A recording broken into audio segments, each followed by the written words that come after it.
What's going on, everyone? This video is long overdue and it should have been edited and uploaded far earlier, but I've come to realize that procrastination is one of my more persistent flaws. With that aside, let's get into why this video exists in the first place, and that reason being, I was completely wrong about Highguard. Well, I was wrong about Highguard in almost every meaningful regard. My previous video amounted to unnecessary hostility towards a game that I am quite frankly enjoying in the present time.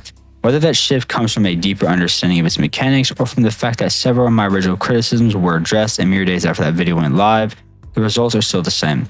My perspective has fundamentally changed for this game. But before I break all that down, if you enjoy the nuanced, brutally honest impressions of these videos, especially when I'm willing to walk back my own opinions, you should definitely consider subscribing. Alright, so in my last video, I took issue with how Highguard was being marketed as the new breed of FPS or even the new Apex. And at the time, I didn't see that comparison holding any weight, and even now, I don't think it needs to. Unlike Apex, which I've had a historical love-hate relationship with, I'm genuinely enjoying the game Highguard after putting roughly 13 hours into it, and plenty more are planned to come.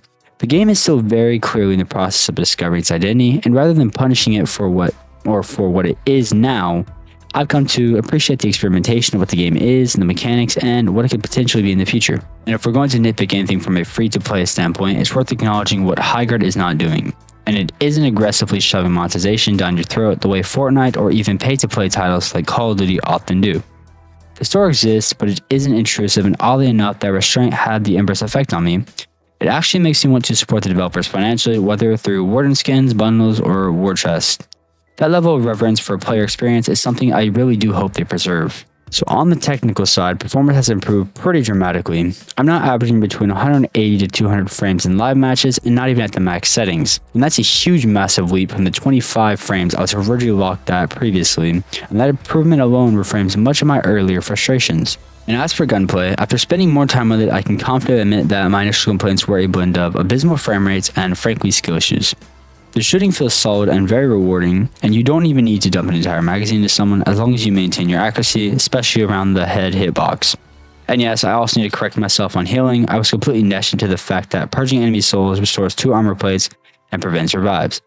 On top of that, playing Mara can be even more advantageous as her kit directly restores soul armor. That oversight alone invalidates a major portion of my earlier criticisms. So I'm still somewhat skeptical about the airdrop speed. It feels faster now, but that could just easily be a placebo, or proof that I was over-exaggerating before. Let me know in the comments when you think that is. Matchmaking mode also received a much-needed fix, and surprisingly I enjoy the new structure more than the original 3v3. The update rolled out so quickly that it feels like it was always in the pipeline, possibly waiting on community feedback. And to be clear, I don't hate 3v3, I just find it especially punishing when matches devolve into constant 2v1 situations. That said, the same argument can be made about 5v5. At the end of the day, Highguard is a raid shooter, and team strategy ultimately dictates the experience of the game. So where do my issues currently stand? At this point, my only consistent frustration lies with servers and matchmaking timing. Playing with friends can be borderline unbearable when your lag becomes persistent and quickly pulls you back multiple times in the game while you're moving or out of the experience completely. And that said, I remain optimistic about this game. If server stability is addressed, the game can potentially be genuinely excellent. And movement remains one of Highguard's strongest elements. In some respects, it actually feels better than Apex, particularly the fluidity between mounted combat, sliding, and traversal transitions. I do feel for the developers, not because of the game itself, but because of the hate it received. Keep the story exactly how it is, fix the servers, and continue expanding the roster of weapons and wardens, and you'll have something special on your hands. Maybe that's anecdotal, but it's an opinion I've earned through playtime. Anyway, I hope you guys enjoyed this apology-esque styled breakdown. Leave a like, drop a comment, whether you agree or disagree, and let's actually talk about it. I owe this video to a friend after jumping headfirst onto the Steam hate bandwagon immediately post-launch of the game, and for that, I'll own the mistake. Highguard is a pretty great game. For the players who resonate with it, maybe I'm one of them now, time will tell. Peace out, guys.